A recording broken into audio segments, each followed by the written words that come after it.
চিংড়ি মিংড়ি রুই টুই বল নাকি কাতলা, শিং মাছ নিয়া ভাবিরে জোল রানতে কোন পাতলা, ইলিশ আসছে দিয়া দেই কালকে আবার বৈশাখ। বাপ সাপ দেখে আমগো মনে হয় কি লাট সাপ, গরিব মানুষের বৈশাখ, ইলিশ মাছ না পুঁই শাক। সিলভার কাপ না তেলাপিয়া, আমার দেন পাঙ্গাস মিয়া।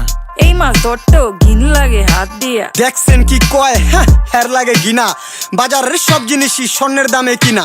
ঘু খায় সব মাছে, কালার খায় পাঙ্গাসে, ডিম পারে মুরগি আর ব্যথা পায় রাজা হাসে। দুঃখ কমু কার কাছে, টাকা নেই কা হাজার হাজার, চলো বাবা যাইয়া দেখি কি অবস্থা কাঁচা বাজার। ওই মিয়া হাত দিবেন না, মরিচের কেজি 1000, দেখতাছেন না মরিচ গার্ড দিতে রাখছি বডি গার্ড। এইটা আবার কোন পাট, আলিপ লেলার সিনবাদ। যেইটা দরুম স্টক করুম তয় তরকারি জিন্দাবাদ, 80 টাকার বেগুন, বেগুনের অনেক গুণ। বেগুন লেয়া হইছে খুন, আমার দেন ধুন্দুল। পটল লন কহিলন, লাউ নাইলে কদু। তোর মুখে অনেক মধু, লাউ আর কদু, বউ আর বধু, দোনোটাই তো একই কথা, কি বুঝাস তুই শুধু।